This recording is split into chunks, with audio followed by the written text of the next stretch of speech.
17장을 읽었습니다. 잠언 17장 말씀. 마른 떡 한 조각만 있고도 화목하는 것이 제육이 집에 가득하고도 다투는 것보다 나으니라. 할렐루야. 적게 먹어도 우리가 서로 사랑하는 것이 훨씬 좋죠. 너무 많은 것이 있어도 이것이 재앙일 수가 있어요. 차라리 없는 것이 그에게 행복일 수가 있습니다. 그렇기 때문에 때때로 우리 하나님께서 우리 재물을 다 뺏어갈 때도 있어요. 근데 그것이 행복이라는 걸 생각해야 돼요. 근데 오히려 그것 뺏겼다고 해가지고 그냥 낙심하고 절망하고 이래가지고 이제는 끝났다 생각을 하는데 아니에요.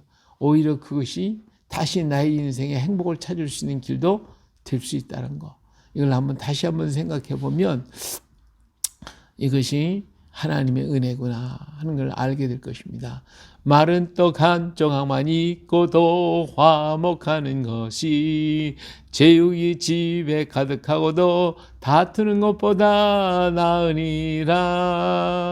옛날에 그런 분이 있었어요. 시골에서 자기 부인을 데리고 서울로다가 간 아주 거지가 있었습니다. 정말 너무 시골에서도 살 수가 없어가지고 이렇게 살 바에 우리 서울에 나가서 얻어먹자고 그래가지고 자기 부인을 데리고 서울로 올라왔어요. 서울이니까 사람들이 너무 많아가지고 길을 잃어버리면 안 될까봐 이 지팡이를 갖다가 이렇게 해서 지팡이를 뒤에서는 이제 부인이 붙잡고 남편은 앞에서 가고 그러면서 이것저것 해가면서 그냥 닥치는 대로 이 일하고 저 일하고 막 해가지고 이제 점점 돈이 많아가지고 그만 큰 이제 어떤 사업을 하게 됐어요. 그러다 보니까 남편이 밤낮 그냥 출장 간다고 밤낮 여기 가고 저기 가고 집에도 안 들어오고 그러다 보니까 전에는 그저 당신 없으면 못 살겠습니다. 이리도 못 살겠습니다. 하던 그들이 모든 게 풍성해지고 나니까 그다음부터는 남편 보기가 하늘의 별 보기도 어려워진 거예요. 그러니까 나중에 그 부인이 어느 날 하루는 그 남편을 다 붙잡고 하는 얘기. 여보, 옛날에 우리가 서울에서 당신 지팡이 붙잡고 다니던 그때로 다시 돌아갑시다.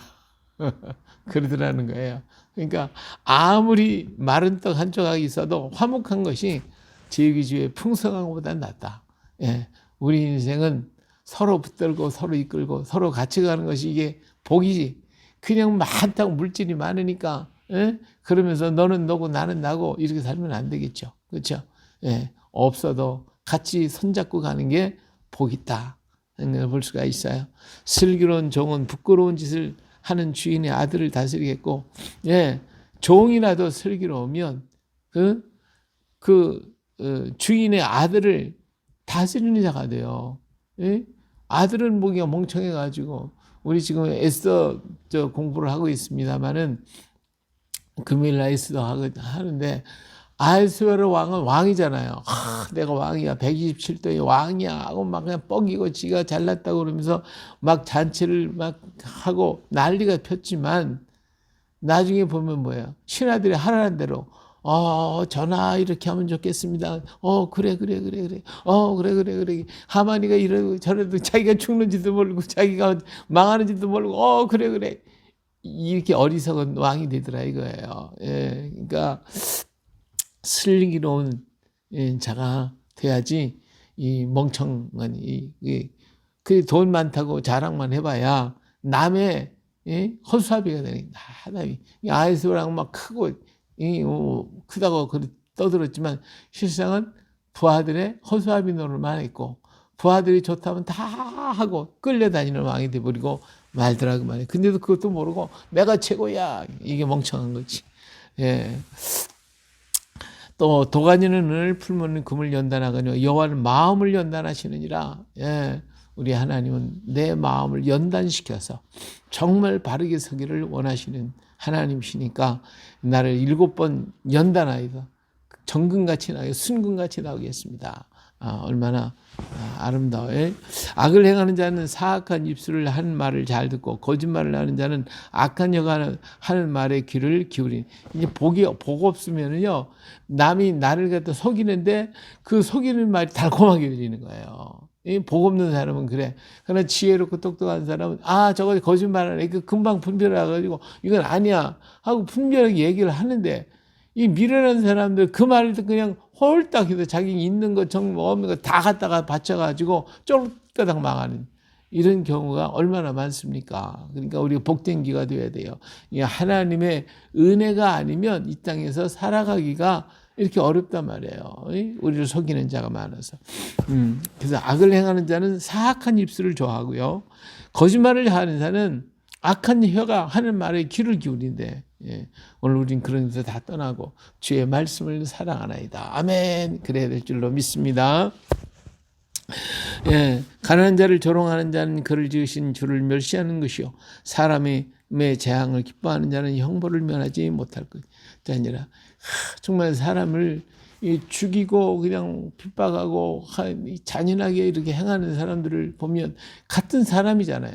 우리 하나님께로부터 지음받은 똑같은 인간이에요. 같은 인간이고 그들이 당하는 고통을 보면 자녀들이 당하는 고통, 아픔과 이런 게 얼마나 많습니까? 한 사람이 어려움을 겪고 보면 그 밑에 연결된 사람이 다 고통당하는 건데, 그냥 그것을 모르고 얼마나 사람들이 참 악하게 하고 잔인하게 하고 사람을 갖다가 그냥 그렇게 하고 있냐 이거예요. 이게 참 과거에 수없이 많은 독재자들, 악한 자들, 히틀러, 그 다음에 뭐 카메룬 캄보디아의 폴포트 같은 사람, 북한의 김정은이, 이런 사람들 봐요. 그 사람 죽이는 것을 갖다가 뭐 그냥 뭐 파리 목숨처럼 그렇게 여기고, 그 한 사람으로 인해 엄청나게 많은 사람이 당하는 고통과 아픔을 한번 기억해 보자 이거예요. 가난한 자, 아무리 천한 사람이라도 그는 하나님이 지으신 자다 하는 것을 우리가 생각해 보면 우리가 함부로 할 수가 없겠죠. 손자는 노인의 면류관이요 아비는 자식의 영환이라. 우리 자녀들이 번성해 나가는 거 보면 온 할아버지가 참 기분이 좋잖아요, 그렇죠? 그러니까 손자는 노인의 면류관이래요, 노인이. 근데 요즘에 이 윤리 교육이 다 망가져가지고 이 손주들이 그냥 할아버지 할머니 싫어해. 이 참 기가 막혀요. 우리가 다시 한번 정말 이런 하나님의 윤리, 하나님의 도덕성이 회복이 되어가지고 함께 걸어가는, 기뻐하고 즐거워 함께 어우러지는 할아버지와 손주가 어우러지고, 또 증손자가 어우러지고 서로 어우러지고 같이 이렇게 가는 것이, 근데 이게 뭐 전부 다 이게 분할되고 쪼개져 가지고 정말 세상이 너무 삭막해져 가는 것 같아요. 지나친 말을 하는 것도 미련한 자에게 합당하지 아니하거든 하물며 거짓말하는 것이 존귀한 자에게 합당하겠냐?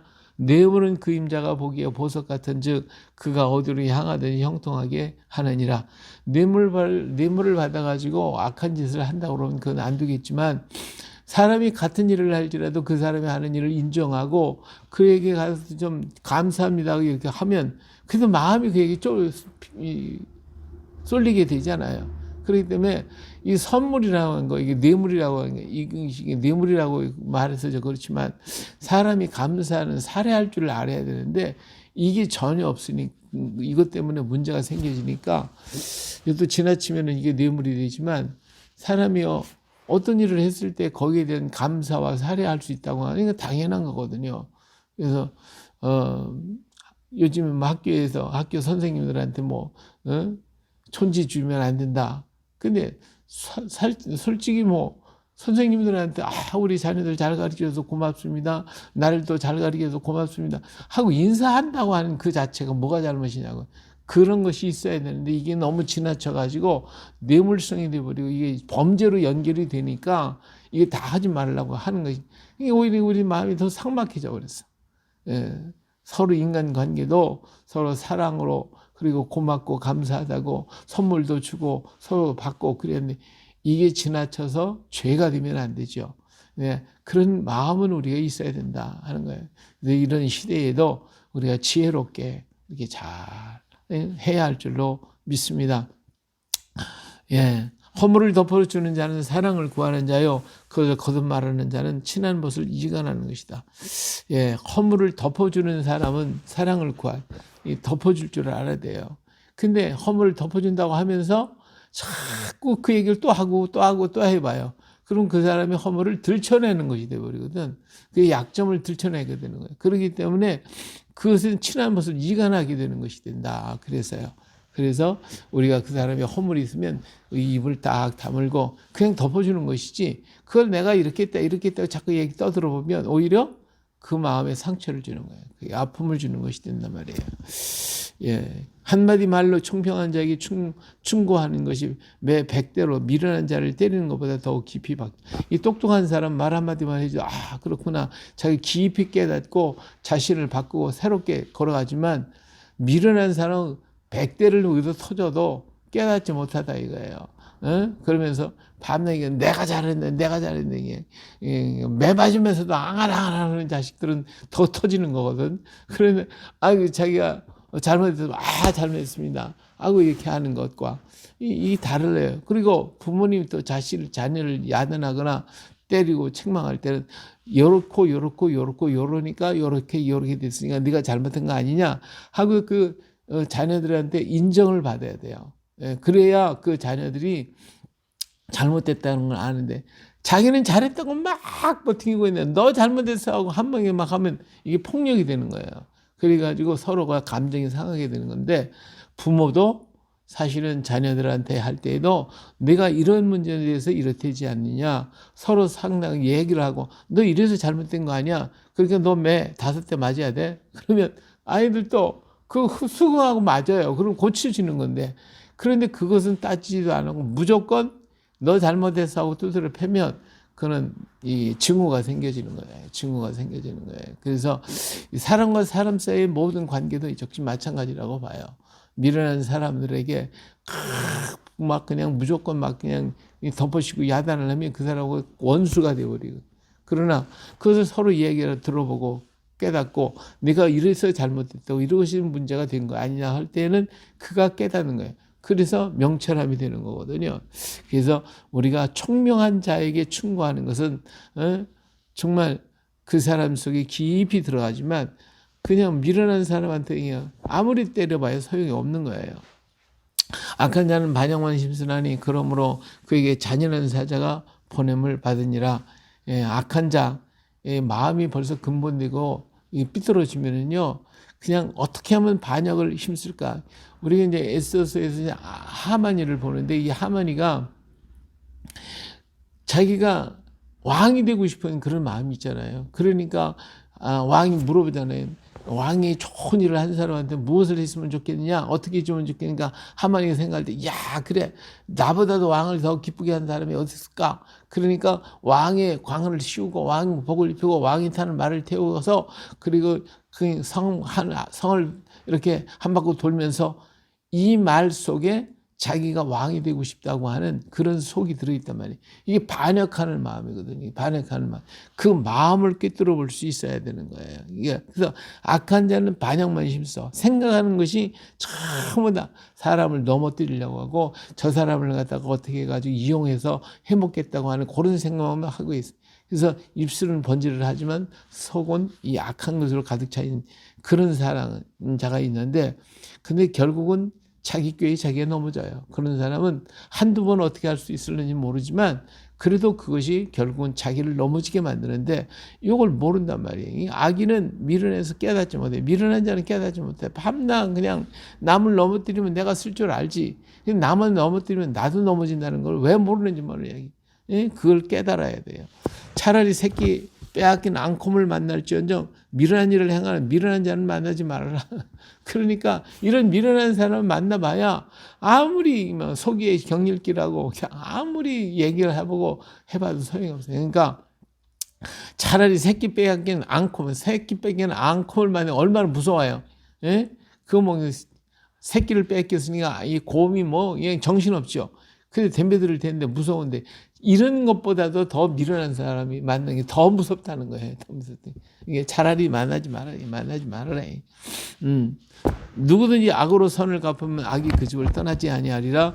다투는 시작은 둑에서 물이 새는 것 같은즉 싸움이 일어나기 전에 시비를 그칠 것이니라. 예, 한 번씩 조금씩 다투는 것은 결국은 뚝에서 물이 새는 것 같다. 한 번 다투고 두 번 다투고 세 번 다투면 그 농도가 깊어져. 더 강해지고 또 강해져 가지고 나중에는 뚝이 무너지게 돼요.